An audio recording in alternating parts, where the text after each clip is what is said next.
Gue selalu lupa tanggalan, dan tapi karena gue bikin vlog hampir setiap hari, dan gue kemarin gak ada vlog. Ya kemarin gue gak ada vlog, dan vlog terakhir yang lo nonton hari Minggu. Gue selalu lupa tanggalan, dan daily vlog nyelamatin gue untuk inget tanggalan cuy. Sekarang 2 Mei 2017. Oke, ini vlog pertama di bulan Mei. Kenapa? Karena tanggal 1 Mei kemarin gue gak ada vlog. Dan sekarang gue lagi nginep di rumah Faris. Ya semalam gue mau pulang. Gue mau pulang ke rumah, tapi di depan rumah gue yang di Tebet parkirannya penuh, dan balik ke Bekasi nggak mungkin, dan gue nginep di rumah Faris, dan dia udah buru-buru banget ada kerjaan. Oke, gue juga mau siap-siap.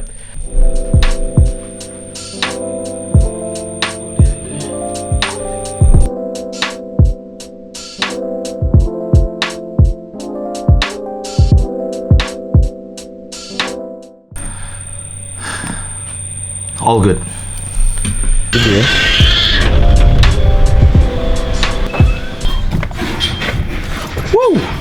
Wow. Cuacanya enak banget men. Ini cuaca kayak bener-bener kayak di Kanada, tau gak lo? Ini gue so asik banget, gue so luar negeri banget gak sih orangnya. Tapi cuacanya gue suka banget men. Jadi look at this.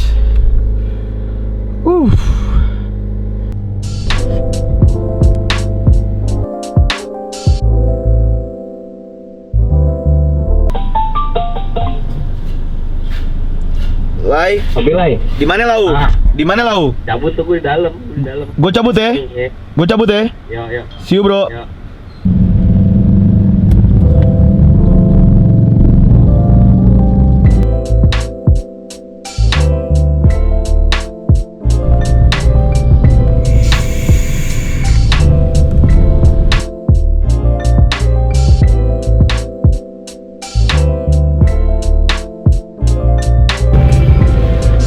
Oke, mana aku? Dan saatnya Alfamart vlog. Stok herbal botol Oke. 60 ml. Dan Nah, ini sebenarnya udah malam. Bepergian naik kereta, setiap pembayaran dan Jadi gini, chip setelah awal tadi footage yang hanya yang lo nonton tadi, jadi bisa beli Konica minyak aku gak ngerti plus betapa 60 berisiknya ml, ini cuy. hanya 19.900. Tadi gue setelah itu di Casa Verde, terus seperti yang gue udah bilang kemarin, gue kalau udah edit vlog kayak orang gila banget. Dan gue edit vlog bener lama banget, gue lupa waktu, dan ya gue edit seharian hampir kayak 2 jam atau ya hampir kayak 3 jam edit vlog di Casa Verde, dan gue ngerasa udah sore aja. Ya nggak kerasa banget udah sore aja, dan ya balik lagi ke sore.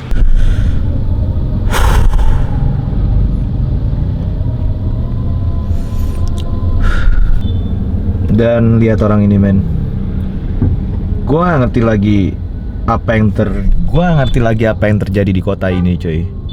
Lu lihat orang ini, dan lihat mobil ini.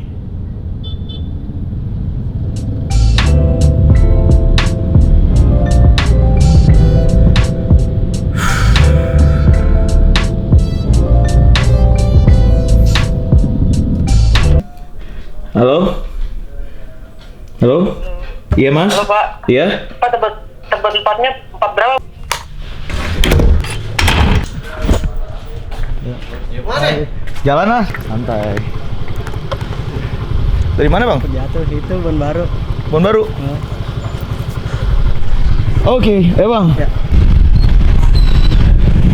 Dan ini bang, saya bikin video nggak apa ya, ngomong di kamera. Dan ini satu-satunya solusi yang bisa nyelamatin kehidupan gua dari look at all of this. Jam segini bukan ide baik untuk keluar, tapi thank you buat yang nemuin Gojek. Segalanya jadi baik men di Jakarta gara-gara ada ini cuy. Puji banget yang nemuin Gojek cuy. God bless you bro. God bless you. And I love this. Look at this.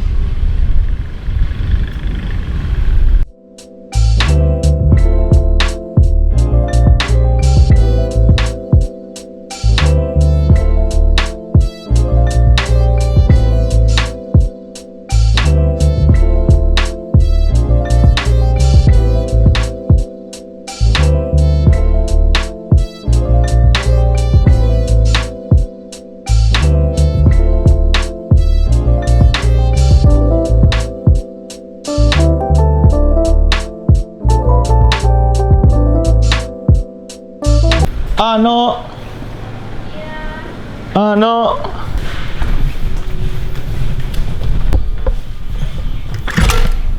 Sup bro? Anjir. Datang juga nih gue tungguin.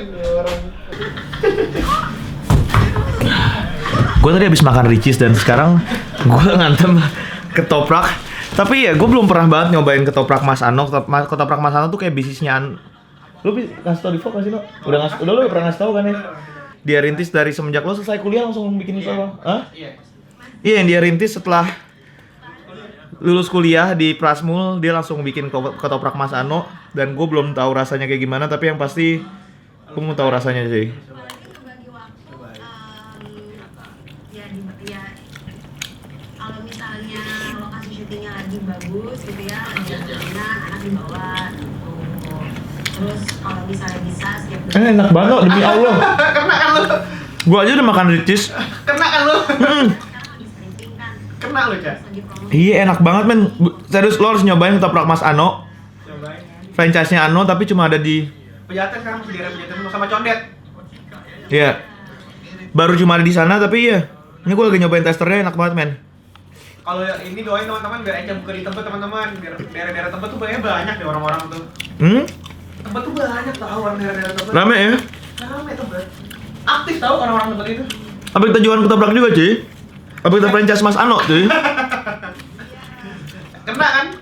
Ini enak banget sih.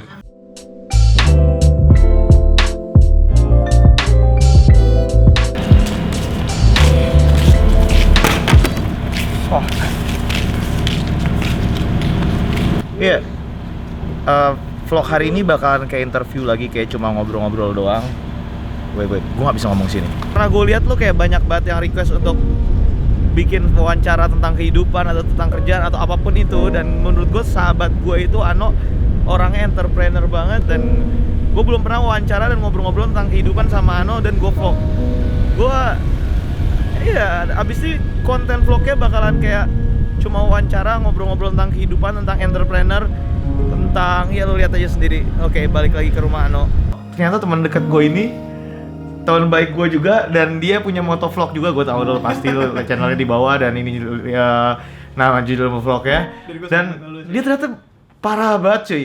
Dia punya satu bisnis yang rahasiain, nggak boleh kasih tau ya. Nggak boleh kasih tahu. Gue juga nggak tahu apa. Dan dia punya satu bisnis lagi ketoprak. Dan dia sekarang gencar juga di sosial media kayak Instagram, YouTube, apapun itu. Gue gak ngerti. Yang pertama pengen gue tanyain sama No adalah, gue pengen nanya, No, dari semua itu kayak lo kan banyak buat kerjaan itu, minta tips dari lo gimana cara bagi waktunya, No? Nah, sebenarnya itu musuhnya waktu banget sih emang di mana-mana ya. Kayak pekerjaan ngurusin ketoprak, gue bisa bangun pagi. Gue jam 6 tuh ketoprak udah buka.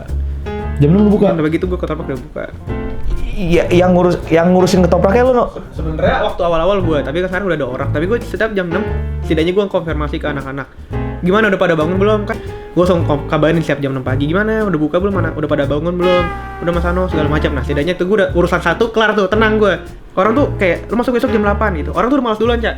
Kayak untuk besoknya lu masuk, misal contoh sekarang kita hari libur kemarin Senin, bener nggak? Terus Selasa sekarang masuk, orang tuh udah mager banget untuk besok masuk pagi dan bangun pagi. Bener nggak?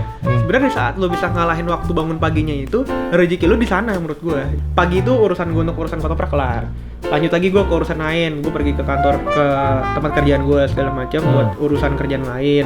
Rasa gini, di saat lo mau melakukan sesuatu, kata yang paling harusnya nggak lo lakukan adalah ngomong entar. Itu musuh terbesar lo menurut gue. Jadi saat lo pingin melakukan sesuatu, lo pingin, gue mau bikin usaha ketoprak kah gitu contoh. Tapi ada satu pikir bilang, entar aja deh gitu. Itu lo musuh lo sebenarnya menurut gue. Jadi saat musuh entar itu yang seharusnya lo kerjakan. Saat lo bilang entar aja, itu adalah suatu hal yang itu musuh lo malah, bukan orang lain. Contoh, lo bangun pagi, lo mau kerjaan sesuatu nih, entar aja deh gitu. Itu udah kena. Itu kena tuh ya? Kena tuh. Itu hal paling kena ya? Itu hal paling kena menurut gue. Iya. Jam 7 nih. Iya. Jam 7 nih, gue mau pergi kini ya. Entar aja deh. Kena lu. Entar aja. Intinya- Musuh tuh entar. Musuhnya kita tuh cuma entar menurut gue. Iya. Itu musuh gua juga sih, Ben.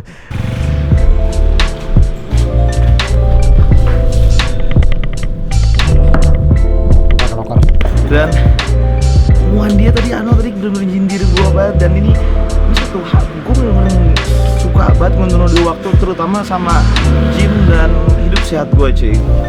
Look at this. Gue baru ingat di tempat ada 24 feet.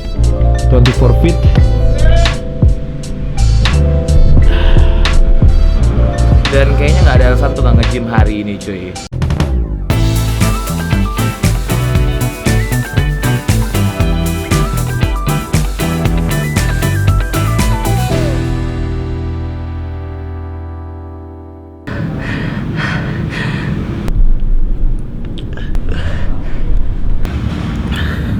Sekarang jam 1:30, ini pertama kali di dalam hidup gue jam 1 malam.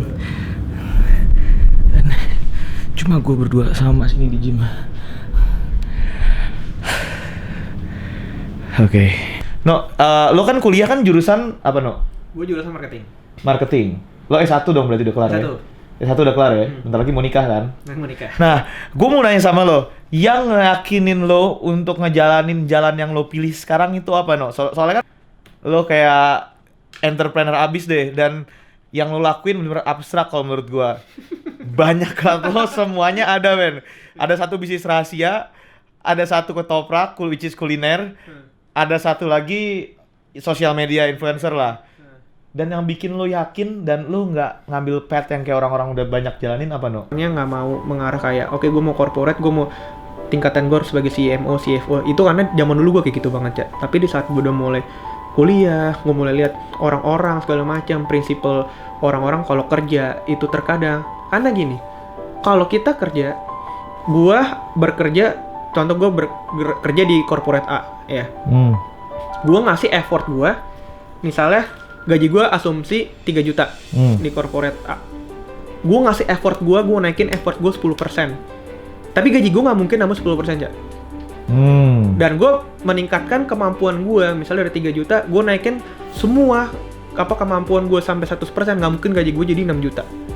Nah itu yang ngebuat gue kayak, buat apa gue bekerja mati-matian untuk sesuatu yang nggak sebanding dengan kerja keras gue. Tapi kalau kita entrepreneur, lu naikin 100%, bisa jadi lu malah defisit 100%. Bisa aja lu dengan kemampuan cuma 10%, lu bisa dapat achievement 1000%. Jadi sebenarnya gambling hal itu yang gue suka gitu, tantangan baru, tantangan hal lain yang ngebuat kita jadi lebih termotivasi. Jadi dalam tanda kutip kayak hidup lu misterius, setiap hari tuh ada aja kerjaan yang atau sesuatu hal yang nggak bisa lo prediksi. Gue sih lebih suka ke arah sana. Terkadang bisnis kan nggak mungkin semuanya mulus, nggak mungkin bisnis semuanya ya going well lah, gue bilang gitu. Pasti ada naik turunnya. Tapi kalau lu kerjaan sekarang secara lu juga entrepreneur, lu kerja lu kerjanya di usaha sendiri, itu akan lebih kelihatan di mana saat lu santai, lu akan menikmati hidup lu banget. Di saat lu kerja keras, lu akan menikmati uang lu capek. Itu sih menurut gue. Benar. Di saat lu santai, lu udah nikmati karena lu udah capek-capek kerja gitu kan. Tapi di saat lu kerja kantoran, lu udah capek segala macam ya,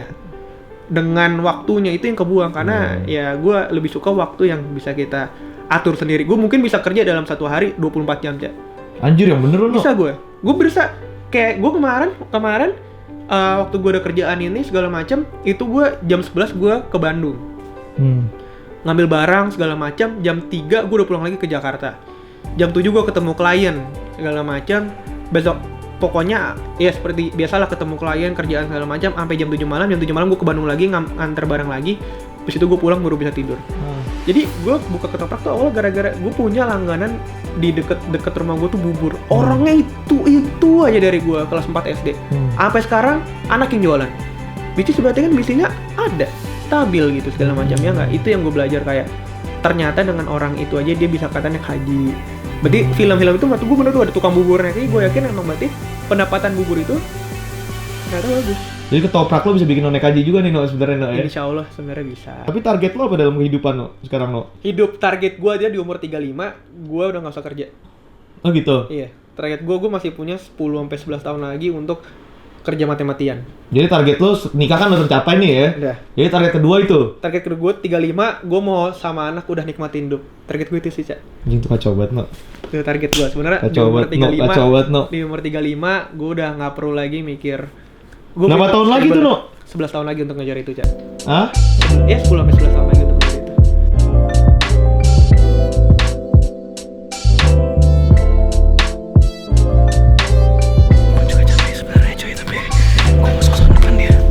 Tadi lo kayak yang udah segini tuh nggak lo? Gue kirain di bawah ini gue di kamera ini.